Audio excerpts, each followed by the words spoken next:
বাংলাদেশে ডিজিটাল তোর মন, তুমি যার লাগিয়া এমবি ভরো তার তো বাটন ফোন। হে যুবক বলবো ঠিক আছে চলবে, লিল্লাহে তাকবীর। মেসেজ দিলে সেন্ড করে না, দেয় না তো রিপ্লাই, ভিডিও কলে বলবা কথা, ক্যামেরা তার নাই রে, ক্যামেরা তার নাই। ডিজিটাল এই যুগ জামানায়, ডিজিটাল এই যুগ জামানায়, এনালগ তার মন, তুমি যার লাগিয়া এমবি ভরো তার তো বাটন ফোন। প্রেম প্রীতি ভালোবাসা বিয়ের আগে নয়, মনের মধ্যে রাখো তুমি পরকালের ভয় রে, আল্লাহ তাআলার ভয়। গানের মধ্যে শিক্ষা আছে না?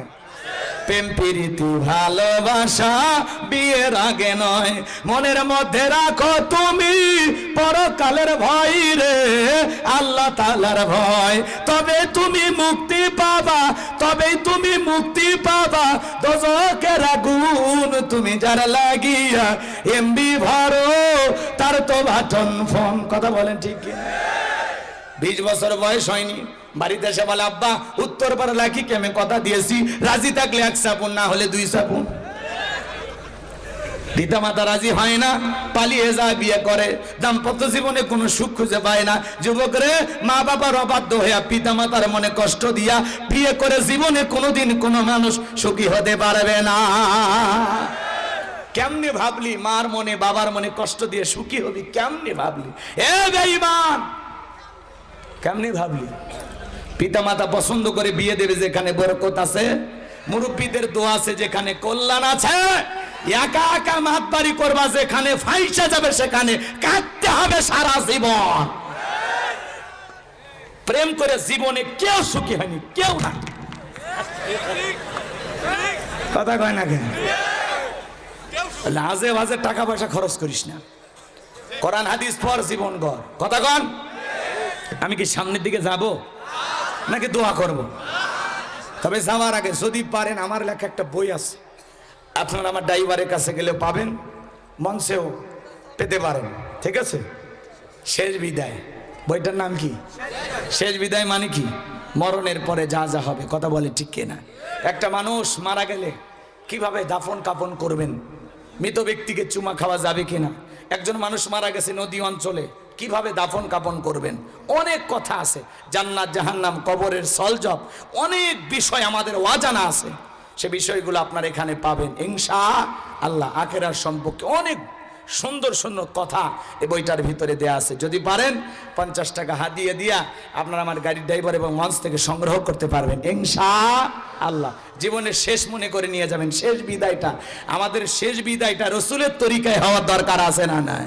একটা মানুষকে কিভাবে দাফন কাফন করতে হয় একেবারে এদিক খেয়াল করেন, মৃত্যু থেকে শুরু করে কবর পর্যন্ত পুরোটা আলোচনা এই বইটার ভিতরে আছে। কষ্ট হয় আপনাদের? বিরক্ত হয়েছেন? অনেকে ভাবতেছেন হুজুর বই বেচছেন, এটা বই বেচা না। আমি যে বলতেছি বলার মাধ্যমে কোরআনের কথাগুলো বলতেছি, আবার লেখনির মাধ্যমে প্রচার থাকা দরকার আছে না নাই? এই জাস্ট এতটুকুই, আর কিছুই না। মন চাইলে নিতে পারেন, না হলে নাও নিতে পারেন। আর এই বইয়ের ভিতরে আমার মোবাইল, আমার মাদ্রাসার ঠিকানা, সম্পূর্ণ ঠিকানা আপনারা পাবেন ইনশাআল্লাহ। 2টা নাম্বার দেওয়া আছে। আল্লাহ আমাদের বোঝার তৌফিক দান করুন। জোরে বলুন আমিন। এইবার চলেন সামনের দিকে যাই। কথা ভুলে গেছেন মনে হয়। আল্লাহ ডেকে বলে পয়গাম্বার, প্রশ্ন করলাম একটা জবাব দাও যাবে, একটা কারণ কি? মুসা নবী কথা বলে কার সাথে? আল্লাহর সাথে কথা বলতে মজা আছে না না? হে যুবক, এইবার আল্লাহ রাব্বুল আলামিন বলেন ক্বালা আলকিহা ইয়া মুসা, মুসা রে তোমার হাতের লাঠিটা এবার নিক্ষেপ করো। ফাআলকাহা ফাইযা হিয়া হাইয়াতুন তাসআ। আল্লাহু আকবার। লাঠি নিক্ষেপ করা মাত্র হয়ে গেল বিশাল বড় সাপ। মুসা নবী বলে বাপ রে বাপ, এ যে জাতের সাপ, আমার বংশ করে দিবে সাপ। এই কথা বলে পয়গাম্বার জোরে দৌড়াইতে লাগলেন। এ ভাই, কি ওয়াজ শেষ? আরো যদি আধা ঘন্টা ওয়াজ করি সমস্যা আছে আপনাদের? দৌড়াচ্ছেন কে? এবার শোনেন বাজান, আমি যে কথা বলতে চাচ্ছিলাম গভীর মনোযোগ দিয়ে কথাগুলো শুনে যান। আল্লাহ রাব্বুল আলামিন তার পয়গাম্বারকে সুন্দর করে জানিয়ে দিলেন। পয়গাম্বার লাঠি ফেলানো মাত্র হয়ে গেল সাপ। মুসা নবী ভয়ে দৌড়াইতে লাগলেন। আমার আল্লাহ তখন বলেন ক্বালা খুযহা ওয়ালা তাখাফ সানুঈদুহা সিরাতাহাল উলা। আল্লাহ ডেকে বলে পয়গাম্বার ভয় পাওয়ার কোনো কারণ নাই, আমি আল্লাহ লাঠিকে সাপ বানাইছি, আবার সাপের দিকে হাত বাড়াও, পূর্বের মতো লাঠি বানায় দেব। বলুন আল্লাহু আকবার। এইবার পয়গাম্বার ভয়ে ভয়ে সাপ ধরতে গেছে, আবার কি হয়েছে? কথা কয় না ভাই, আবার কি হয়েছে? লাঠি। এটা আল্লাহর দেয়া কি মুজিজা, জোরে বলেন এর নাম কি? মুজিজা। এরপরে আল্লাহ রাব্বুল আলামিন বলেন ওয়াদহুম ইয়াদাকা ইলা জানাহিকা তাখরুজ বাইদা মিন গায়রি সুইন আয়াতান উখরা লিনুরিয়াকা মিন আয়াতিনাল কুবরা। আমার আল্লাহ ডেকে বলে পয়গাম্বার তোমার ডান হাতটা বগল নিচে ঢোকাও, ওখান থেকে বের করো, কোনো দোষ ছাড়া আমি আল্লাহ ধবধবে উজ্জ্বল সাদা চমৎকার আলো দেখাবো, লাইটিং করবে। পয়গাম্বার তাই করলেন। এইবার আল্লাহ ডেকে বলে পয়গাম্বার এই যে কুদরতের দুইটা নিদর্শন দান করলাম, একটা লাঠি ফেলালে সাপ হয়, আর বগল নিচে থেকে হাত বের করলে ধবধবে উজ্জ্বল সাদা হয়, লাইটিং করে, ঝলমলে আলো দেয়। আল্লাহু আকবার বলেন। এই যে দুইটা মুজিজা তোমার দান দিলাম, দুইটা কুদরতের নিদর্শন দান করলাম, এইবার তোমার দায়িত্ব হলো ইযহাব ইলা ফিরআউনা ইন্নাহু তাগা। যাও ফিরআউনের নিকট চলে যাও, ফিরআউন সীমা লঙ্ঘন করেছে। যা বলো ফিরআউন রে তোর বানানো আইন দিয়ে আর মিশর চলবে না, এখন থেকে মিশর পরিচালনা হবে আল্লাহর আইন দিয়া। আলাহুল খলক ওয়াল আম, সৃষ্টি যার আইন চলবে সে আল্লাহর। বলেন আল্লাহু আকবার। পয়গাম্বার মুসা নবী ডেকে বলে আল্লাহ আমি তো ফিরআউনের দরবারে মার্ডার কেসের আসামি, গেলেই তোমারে ফাঁসি দিয়ে মারবে। আমার আল্লাহ ডেকে বলে পয়গাম্বার ভয় পাওয়ার কোনো কারণ নাই, আমি আল্লাহ যার সাথে আছি, কোনো জালেম ফাঁসি দিয়ে মারতে পারবে না, আগুনে পোড়ায় মারতে পারবে না, পানিতে ডুবাইয়া মারতে পারবে না, হাজারো দিন রিমান্ডে নিয়া নির্যাতন জুলুম চালায়াও মুমিনের মুখের হাসি ওরা কেড়ে নিতে পারবে না। আলেমদেরকে মাইরা হুইল চেয়ারে বসাইছিল, তারপরে আদালতে এসে আলেমেরা হাসে, আর ওদেরকে মারার আগে ওরা কাঠ গড়ায় কান্দে। ব্যারিস্টার সুমন নাম শুনিনি আপনারা? আদালত চত্বরে দাঁড়ায়া কাঠ গড়া দাঁড়ায় কান্নাকারি করতেছে, আর বলতেছে আমি জেলে থাকি, আমি কষ্টে থাকি, সমস্যা নাই, আমার দেশের মানুষ ভালো থাকুক।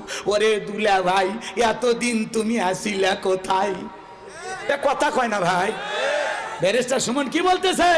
দেশের মানুষ ভালো থাক, আমি জেলে আছি, আমার আপত্তি নাই, কান্না করতেছে আর বলতেছে। আজকে আবার এক পাল্টি দেওয়া নেতা উমর শাহজাহান আদালতে দাঁড়াইছে, ও বলতেছে লেখে নেন আমি আগামীতে আবারও মন্ত্রী হব, এমপি হব, আমরাও দেখে নেব বিএমপি কেমনে আপনার টিকিট দেয়। কথা কন নাকি আপনারা? তুমি পাল্টি বাস, যখন তখন রূপ পাল্টাবা, আর তোমার বারবার দলে নেবে। মানুষ পাগল হয়েছে, আর মনে হয় নেতা বাংলাদেশে নাই। ওনার গাড়ি বহরে হামলা হয়েছে, উনি উল্টো আদালতে মামলা করতে যায়, পুলিশ বলতেছে ভালোই তো, আপনারাই তো খুঁজছিলাম। কথা কয় না কে? এইবার উমর শাহজাহানকে ভাইয়া আস্তে করে ঢুকে দিছে। কথা কয় না কে? এরা বড় বড় কথা বলে। ওমর শাহজাহান নাম শোনেন না আপনারা? বড় বড় কথা বলতো, বয়স হয়ে গেছে, তাও ক্ষমতার লোভ যায়নি। কথা কন। আর কয়েকটা মাস টিকে থাকলেই তো ভাগ্যের উন্নতি হয়ে যেত। কয়েকটা মাস এটুকু আর ধৈর্য ধরলো না, এখানে জেলখানার থেকে বের হয়ে বলে আমি এখন নৌকাতে চড়ে কিনারায় পৌঁছে যাব। বুড়ে মানুষ, তা ক্ষমতার লোভ চায় না, লোভ চায় না, লোভ চায় না। কথা কন। তাহলে চিন্তা করেন ক্ষমতা কারে বলে? আমরা হুজুরেরা বুঝি না। মানুষ বলে হুজুর এলে আপনারা বুঝবেন না। কথা ঠিকই ভাই, আমরা কি আর বুঝলে এই জায়গায় বসে থাকি? আমরাই তো আগে ঢুকতাম সংসদ ভবনে। কথা কন। আমরা খালি ফাও ফাও পেশাল পারি, আমাদের ওদের কিচ্ছু হবে না। তা হোক, বলে যায় নাকি? কন রাগ করতেছেন আপনারা? হুজুরদেরকে দিয়ে মানুষ মিলাদ পড়াবে, মা বাপ মরে গেলে খতম করে নেবে, দোয়া করে নেবে, জানাজা করে নেবে, ইমামতি করে নেবে, ঈদের নামাজ, জুমার নামাজ সব পড়া নেবে, কিন্তু সমাজের ইমামতি করবে দিবি না। না হুজুর এটা আপনারা পারবেন না, ওটা আমরা আছি। কথা কন নাকি আপনারা? ওই জায়গার দিবেন না কি বড় ভাই, কথা ঠিক আছে না? ওই জায়গার দেওয়া লাগে বাজান। ইমামের হাতে মসজিদ থাকার কারণে যেরকম 1 টাকা এদিক সেদিক হয় না, কোন ইমাম মসজিদের টাকা মেরে খায়? খাইলে 2-4 টাকা সুদখোর ঘুষখোর সভাপতি খায়, কোন হুজুর খায় না। কথা কন। আলেমেরা হলো আমানতদার, তারা আমানতের খেয়ানত করে না। যদি আপনারা কখনো মনে করেন তাহলে ওই ভালো মানুষদেরকে একটু পাঠায় দেখেন যে আসলে ওই মানুষগুলো কি করে। কথা কন ঠিক কিনা? এ জাতির দুর্যোগপূর্ণ অবস্থায় যখন বান বন্যা আসে সবার আগে আলেমেরা যায়। কথা বলে না কেন? আসুন্নাহ ফাউন্ডেশনের সম্মানিত চেয়ারম্যান শাইখ আহমদুল্লাহ সবার আগে হাজির, আমিরে জামাত সবার আগে হাজির, আল্লামা মামুনুল হক, আল্লামা খালেদ সাইফুল্লাহ আইয়ুবী, বড় বড় ওলামা ইকরাম সবার আগে হাজির। কথা বলে ঠিক কিনা? আমরা নিজেরাও গেছি, এই যে সিলেটের ফেনীতে আমরা গেছি। কথা বলেন না কেন? এই জন্য এই জাতির যত দুর্যোগপূর্ণ পরিস্থিতি ওলামা ইকরাম সবার আগে। এই জাতিকে পরিত্রাণ দেওয়ার জন্য, এই জাতিকে সমাজে প্রতিষ্ঠিত করার জন্য সব সময় ওলামা ইকরাম ঐক্যবদ্ধ। কথা বলে ঠিক কিনা? আমরা হলাম আপনাদের কল্যাণকামী। কথা বলে ঠিক কিনা? আমরা আপনাদের ভালো চাই, আপনাদের সুন্দর একটা পরিবেশ দিতে চাই। কথা বলে ঠিক কিনা? আল্লাহ এদেশকে ইসলামের জন্য কবুল করুন, জোরে বলুন আমিন। সবাইকে মিলেমিশে বসবাস করা তৌফিক দান করুন, জোরে বলুন আমিন। কষ্ট নিচ্ছেন, কষ্ট নেবেন না বাজান গো আমার। আমি যে কথা বলতে চাচ্ছিলাম হৃদয়ের কান পেতে কথাগুলো শোনেন। আল্লাহ রাব্বুল আলামিন ডেকে বলে, পয়গম্বর মুসা ভয় পাওয়ার কোনো কারণ নাই, আমি আল্লাহ তোমার সাথে আছি। পয়গম্বর ডেকে আল্লাহ যেতেই হবে, আমার আল্লাহ বলে অবশ্যই তোমাকে যেতে হবে। এইবার পয়গম্বর দোয়া করেন, ক্বালা রাব্বিশরাহ লি সাদরি ওয়া ইয়াসসির লি আমরি ওয়াহলুল উকদাতাম মিন লিসানি ইয়াফকাহু কওলি ওয়াজআলনি ওয়াজিরাম মিন আহলি হারুন আখি। পয়গম্বর মুসা নবী দোয়া করেন, আল্লাহ হে আমার রব, আমার বক্ষকে প্রশস্ত করে দাও, আমার কাজগুলোকে সহজ করে দাও, জিহ্বার জড়তাকে দূর করে দাও, যাতে মানুষ সহজে আমার কথা বুঝতে পারে। আল্লাহ আর আমার পরিবারের মধ্য থেকে আমার ভাই হারুনকে আপনি নবুয়ত দান করেন। আল্লাহ দোয়া মঞ্জুর করলেন। পয়গম্বর মুসা নবীর ভাইকেও হারুনকে আল্লাহ পাক নবী বানায় দিলেন। বলুন আল্লাহু আকবার। এইবার পয়গম্বর মুসা আলাইহিস সালাম তার ভাই হারুন আলাইহিস সালামকে সঙ্গে নিয়ে ফিরাউনের দরবারে চলে গেল। ফিরাউনের সামনে যা পয়গম্বর বলতেছেন, ওয়াকালা মুসা ইয়া ফিরআউনু ইন্নী রাসূলুম মির রাব্বিল আলামিন। এ ভাই কষ্ট হচ্ছে আপনাদের, একটু মনোযোগ দিয়ে শোনেন। এই যে শেষের দিকে এসে গেছে, এরপরে আমার ভাই আছে, উনি খালি একটু সালাম বিনিময় করবে, কয়েক মিনিট কথা বলবে। কষ্ট হচ্ছে আপনাদের? এবার শুনে যান বাজান। আল্লাহর পয়গম্বর বলেন, হে ফিরাউন, আমি বিশ্বের রবের প্রতিপালকের পাঠানো একজন রসুল, আল্লাহর ব্যাপারে আমি সত্য ছাড়া অন্য কিছু বলবো না। বিদায় বনি ইসরাইলদেরকে মুক্ত করে আমার সঙ্গে যেতে দাও। ফিরাউন তখন বলে, কলা ইন কুনতা জিতা বিআয়াতিন ফাতি বিহা ইন কুনতা মিনাস সাদিকিন। তুমি যদি তোমার দাবিতে সত্যবাদী হয়ে থাকো, স্পষ্ট কোনো দলিল প্রমাণ যদি থাকে, সেটা আমার সামনে হাজির করো। যদি তুমি তোমার দাবিতে সত্যবাদী হও, তুমি যে নবী বিশ্বাস করবো কিভাবে? মুসা আলাইহিস সালামের কাছে প্রমাণ আছে কয়টা? 2টা। লাঠি ফেলাইলেন, হয়ে গেল সাপ, বগল নিচে থেকে হাত বের করলেন, ধবধবে সাদা উজ্জ্বল হয়ে গেল। এই দৃশ্য দেখার পরে ফিরাউনের সমস্ত এমপি মন্ত্রীরা বলে, ইন্না হাযা লাসাহিরুন আলিম, এই ছেলেটা মস্ত বড় জাদুকর। নবী দেখায় মুজিজা আর ওরা বলে জাদু, কারণ ওই দেশে জাদুর ব্যাপক প্রচার প্রসার ছিল বাজান গো আমার। এইবার ফিরাউন তার এমপি মন্ত্রীদেরকে ডেকে বলে, তোমরাই বলো এই ছেলের বিরুদ্ধে তোমরা কি সিদ্ধান্ত নিবা? এইবার এমপি মন্ত্রীরা ডেকে বলে, শোনেন, ওই মুসা এবং মুসার ভাইকে আপনি আজকে যেতে দেন। ও যেহেতু জাদু দেখাছে, জাদুর খেলা, জাদু দিয়ে মোকাবেলা করা হবে। ওই ছেলেটাকে বলেন, তোমার সাথে আমরা পরে বুঝে নেব। এইবার তারা কি করলো? ইয়াতু বিকুল্লি সাহিরিন আলিম, শহর বন্দর থেকে দক্ষ দক্ষ জাদুকর উপস্থিত করা হলো। সমস্ত জাদুকর ফিরাউনের দরবারে উপস্থিত হয়ে বলে, নেতা, আপনার শত্রু মুসাকে যদি পরাজিত করতে পারি, আপনি আমাদেরকে কি পুরস্কার দিবেন? ফিরাউন তখন বলে, ক্বালা নাআম ওয়া ইন্নাকুম লামিনাল মুকাররাবিন, তোমাদেরকে পুরস্কার হিসেবে দেব, তোমরা সবাই আমার নিকটতম হয়ে যাইবা, এই দরবারে তোমরা বসবাস করবা, আজ থেকে তোমরা আমার কাছের লোক। এই ঘোষণা পাওয়ার পরে ডেকে বলে ঠিক আছে আপনি থাকেন। এইবার বাজান গো আমার সেমিফাইনাল খেলা দেখার জন্য সবাই রেডি হয়ে আছে। একদিকে মুসা আলাইহিস সালাম এবং তার ভাই হারুন আলাইহিস সালাম, অন্যদিকে সমস্ত জাদুকররা। এইবার জাদুকরের প্রস্তাব দেয়, ও নবী মুসা, জাদুর বানাকে কে নিক্ষেপ করবে? আমরাই না তুমি? মুসা আলাইহিস সালাম ডেকে বলে, ওস্তাদের মাসের সাথে আল্লাহু আকবার বলেন। এইবার তারা কি করলো? জাদুর বান নিক্ষেপ করতে লাগলো। বাঘ বানাইছে, ভাল্লুক বানাইছে, রশি বানাইছে, আগুন বানাইছে, এমন কি মানুষের চোখে মুখে পর্যন্ত জাদুর বান নিক্ষেপ করেছে। এইবার জাদুর তন্ত্র মন্ত্র বান নিক্ষেপ করতে করতে ওদের চালান পাতি শেষ, আর কোন মন্ত্র ওরা জানে না, শেষ। এইবার মুসা আলাইহিস সালামকে ডেকে বলে, পয়গাম্বার এবার তুমি তোমার জাদুর বান নিক্ষেপ করো। আমার আল্লাহ বলেন, ওয়া আওহাইনা ইলা মুসা আন আলকি আসাকা ফাইযা হিয়া তালকাফু মা ইয়াফিকুন। আল্লাহ বলে, আমি পয়গাম্বারকে ওহির মাধ্যমে জানায় দিলাম, শুধু হাতের লাঠিটা ছেড়ে দাও। পয়গাম্বার হাতের লাঠিটা ছেড়ে দাও মাত্রই হয়ে গেল বিশাল বড় সাপ। যেই সাপের ঠোঁটটা নিচুতে, ওপরের ঠোঁটটা 80 ফিট উঁচুতে। সমস্ত জাদুর বান এক নিঃশ্বাসে খায়া ডেকে বলে, ফিরাউন রে আরো কি জাদু আছে? এই দৃশ্য দেখে ফিরাউনের পেছনে রাস্তা দিয়ে গরম হাওয়া বের হয়ে গেছে। আর সমস্ত জাদুকররা বুঝতে পেরেছে মুসা আলাইহিস সালাম যেটা দেখাইলো এটা জাদু না, এটা জাদুর দাদু। ডাক্তার ডাক্তার সেনে, হুজুর হুজুর সেনে, স্বর্ণকার স্বর্ণকারকে সেনে, দালাল দালাল সেনে, নেতা নেতা সেনে। কথা কোন না আপনারা? যাই যে কাজের কাজই দেখেই বোঝে আমিও যা তুমিও তাই।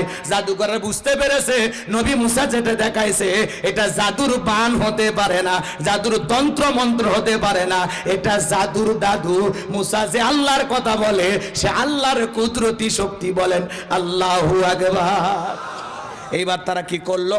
ওয়া উলকিয়াস সাহারাতু সাজিদিন, সিজদায় মাথা নত করলো, ঘোষণা দিল, ক্বালু আমান্না বিরাব্বিল আলামিন রব্বি মূসা ওয়া হারুন। সমস্ত জাদুকরে ডেকে বলে, আমরাও ঈমান আনলাম বিশ্বের রবের প্রতি, যিনি মূসা এবং হারুনের রব।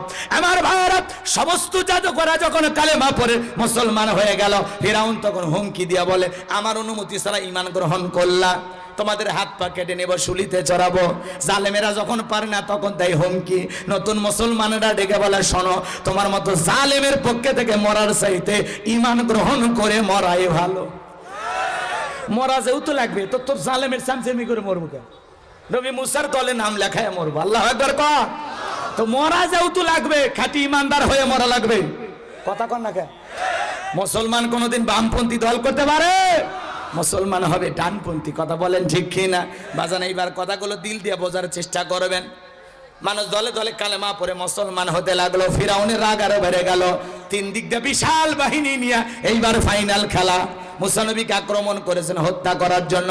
মুসা আলাইহিস সালাম এবং তার উম্মতেরা দৌড়াইতে দৌড়াইতে দরিয়ার নিকটতম জায়গায় পৌঁছে গেছে।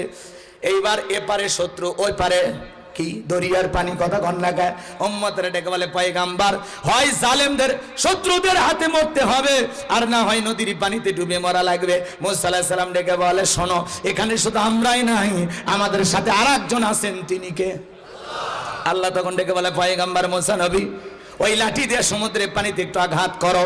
পয়গাম্বার মৃদু আঘাত করলেন, আল্লাহ ভিআইপি রাস্তা বানায় দিলেন। সুবহানাল্লাহ বলেন। আল্লাহ দিকে বলে, নবী মুসা, তুমি তোমার উম্মতকে নিয়ে বিশাল দরিয়া পার হয়ে যাও নিরাপদে, কোনো সমস্যা নাই। বলেন আল্লাহু আকবার। এইবার পয়গাম্বার তার উম্মতদেরকে নিয়ে সুন্দর করে দরিয়া পার হয়ে গেলেন। ফিরাউন তার সেনাবাহিনী সেলাসামুন্ডে নিয়ে এসে দেখে সমুদ্রকে ভিআইপি রাস্তা। ও মনে করছে আর বাপ দাদা 14 গোষ্ঠী বানায় গেছে। তখন বলতেছে, এই রাস্তাতে ওরা দরিয়া পার হয়ে গেছে, সবাই ওঠো। এক বাক্যে সবাইকে নিয়ে বাজান গো আমার। এইবার দরিয়ার মধ্যবর্তী স্থানে যখন পৌঁছে গেছে, আল্লাহ তখন দেখে বলে, পানি রে তুই তোর খেলা দেখা। সমুদ্রের বুকে উথাল পাতাল ঢের সৃষ্টি হয়ে গেল। ফিরাউনের সেলাসামুন্ডা যা ছিল পানি খায়া সুবে মরিয়া শেষ। বেঁচে আছে বড়রা। বড়রা মানে কে? কথা কন না কে?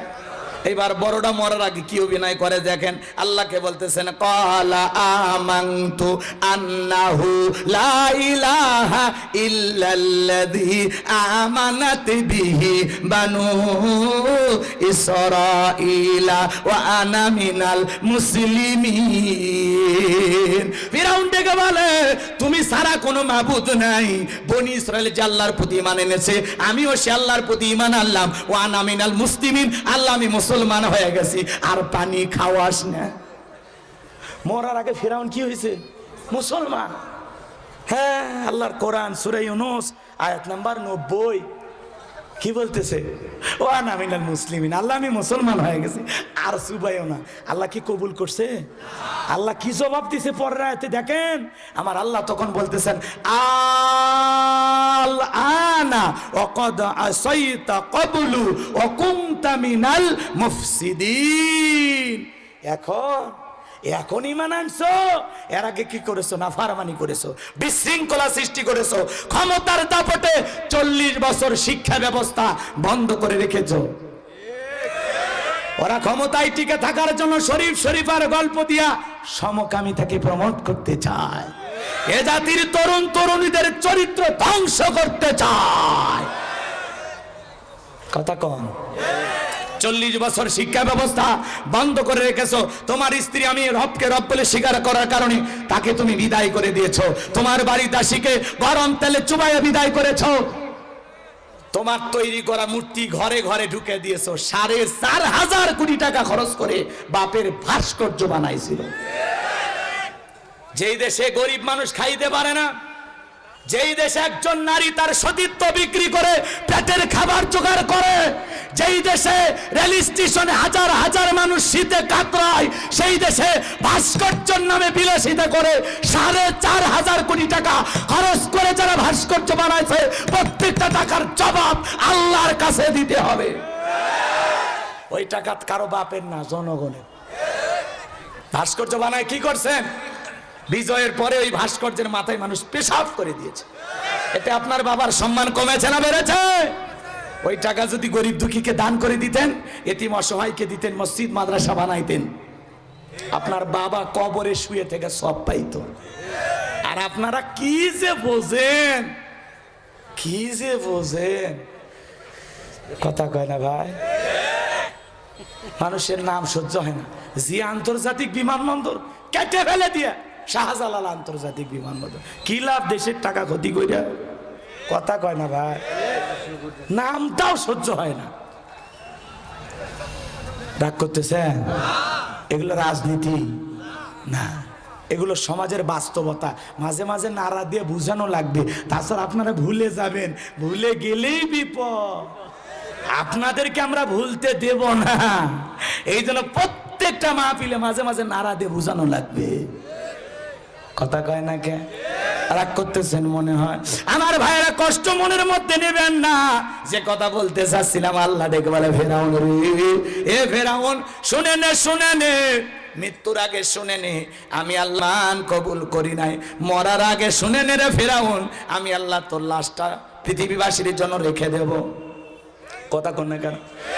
আমার ভাইয়েরা, সেই বিশাল দরিয়ার পানিতে চুবাইয়া চুবাইয়া যে আল্লাহ ফিরাউনকে বিদায় করেছিল, আজ মিশরের জাদুঘরে সেই ফিরাউনের সুটকিটা আছে না নাই?